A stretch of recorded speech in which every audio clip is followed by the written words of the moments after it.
സഹൃദയരെ, ഈ കഥയിലെ കഥാപാത്രങ്ങൾ തികച്ചും നമ്മൾ തന്നെ. സ്വപ്നങ്ങൾ ഉറങ്ങുന്ന, സന്തോഷ സ്മൃതിയിൽ ഉറങ്ങുന്ന ഈ കൊച്ചു കുടുംബത്തിലേക്ക് നിങ്ങൾ ഓരോരുത്തർക്കും സ്വാഗതം. ഞങ്ങൾ അവതരിപ്പിക്കട്ടെ സ്നേഹതീരം.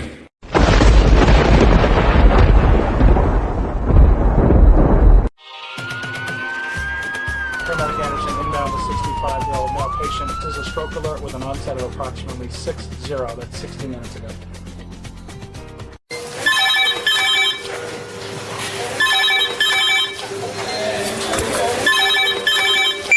Good morning. Oh, sorry. Good evening. Ward for staff nurse Katrina Kuti speaking. What? Country? No, not Katri. Katrina Kuti. Katrina Kuti. Okay. Hi, this is Dr. American. Just wondering here about the patient, Mr. Charlie. Oh, he dead. No, he died. Oh, I'm sorry to hear that. May his soul rest in peace. Not in rest. He gone. Boy. Oh, okay. Okay then, bye. Thank you. എന്റെ Susie, എനിക്ക് English ഒന്നും അറിയാനിട്ടല്ല കേട്ടോ. ഞാൻ English മീഡിയത്തിലൊക്കെയാ പഠിച്ചത്. പക്ഷെ ആ പണ്ടാരൻ doctor മൂക്കിൽ വെച്ച് സംസാരിച്ചാൽ നമുക്ക് എങ്ങനെ മനസ്സിലാകാൻ എന്റെ സൂസി?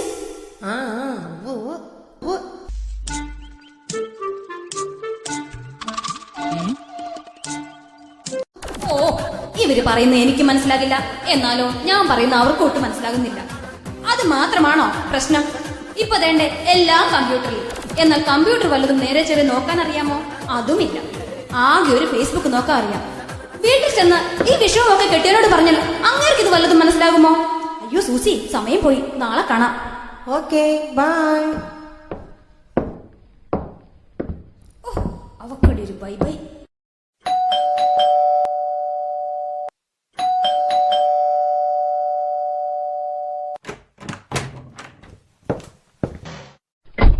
എന്താ കത്രു താമസിച്ചേ? താമസിച്ചു പോലും എന്താ? നിങ്ങൾക്ക് സംശയമാണോ എന്നെ? എന്റെ തലവേദനയൊന്നും നിങ്ങൾക്കറിയേണ്ട കാര്യമില്ലല്ലോ.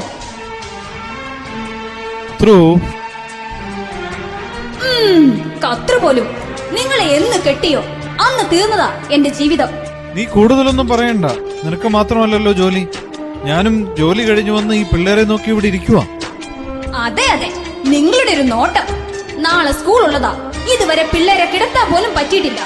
മടുത്തു ഞാൻ.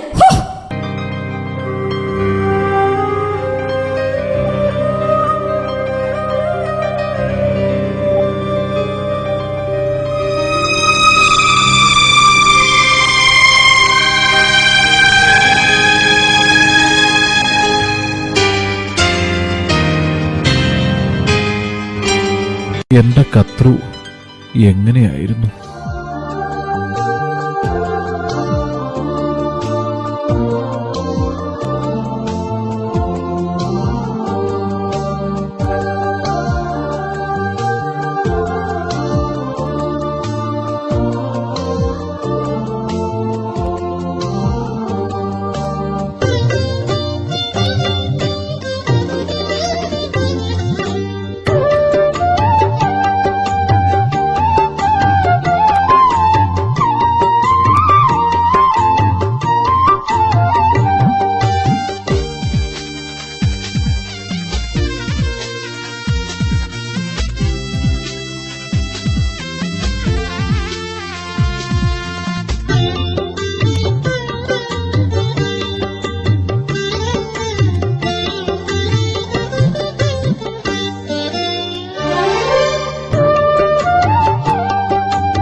അതെ, ആരെ സ്വപ്നം കണ്ടിരിക്കുവാ?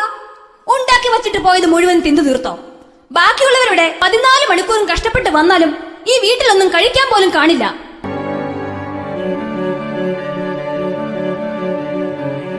നിന്റെ പറച്ചിൽ കേട്ടാത്തൊന്നും നീ ഈ വീട്ടിൽ മുഴുവനും ഉണ്ടാക്കുന്നേന്ന്. നിന്റെ സീരിയലും ഫേസ്ബുക്കും കഴിഞ്ഞിട്ട് എപ്പോഴാ നിനക്ക് സമയം?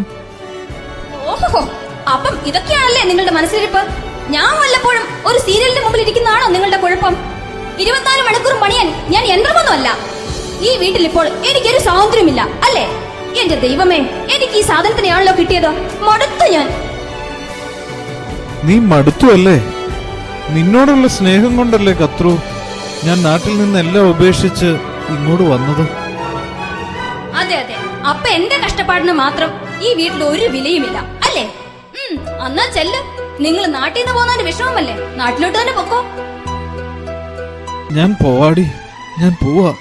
നിന്നെ ഞാൻ കാണിച്ചു തരാം. കുറെ നാളായല്ലോ നിങ്ങൾ കാണിച്ചു തരാമെന്ന് പറഞ്ഞിട്ട്. എന്നാ ഒന്ന് കാണിച്ചതാ. നിങ്ങള് ഉള്ളതും ഇല്ലാത്തതും ഒരുപോലെ.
ഞാൻ എത്രയും സ്നേഹിക്കുന്ന എൻ്റെ കത്രുവിന്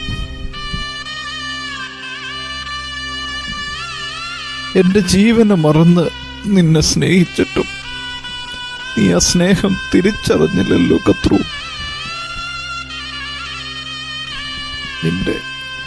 നിന്റെ സ്നേഹമില്ലാതെ എനിക്ക് ജീവിക്കാൻ പറ്റില്ല കത്രു.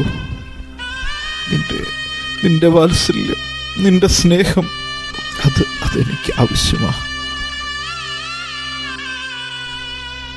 ഞാൻ പോവുക കത്രു.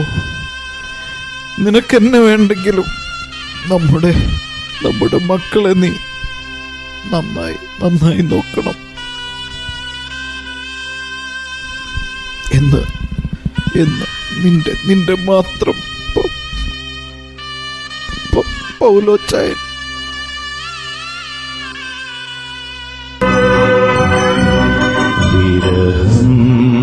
തരും ഈ വേദനാഹൃദയം നിറയും നേരം കണ്ണോടും മെയ്യോടും നമ്മൾ കഴിഞ്ഞ നിമിഷങ്ങൾ ഓർത്തുപോയി ഞാൻ. കണ്ണീരു തോരാതെ ചെയ്തൊഴുകി.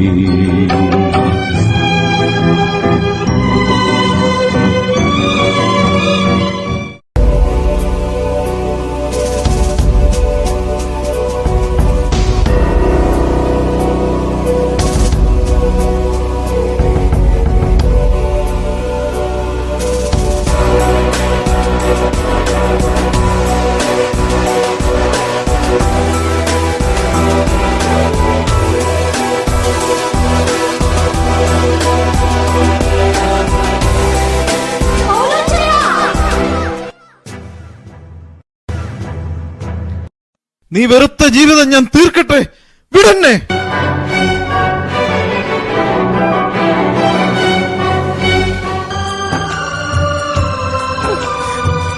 ചോര നീരാക്കി പണിയെടുക്കുമ്പോഴും എന്റെ സ്വപ്നങ്ങൾ പലതും തകർന്നടിഞ്ഞപ്പോഴും എന്റെ ഇച്ഛായന്റെ സ്നേഹം തിരിച്ചറിയുന്ന ഞാൻ വിചാരിച്ചത്. പക്ഷെ ജോലിക്കിടയിലെ കഷ്ടപ്പാടിന്റെ ഇടയ്ക്ക് എന്റെ ഇച്ചായൻ എനിക്ക് വേണ്ടതുപോലെ കരുതുവാനോ സ്നേഹിക്കുവാനോ കഴിഞ്ഞില്ല ഇച്ചായ. സത്യമാണ്.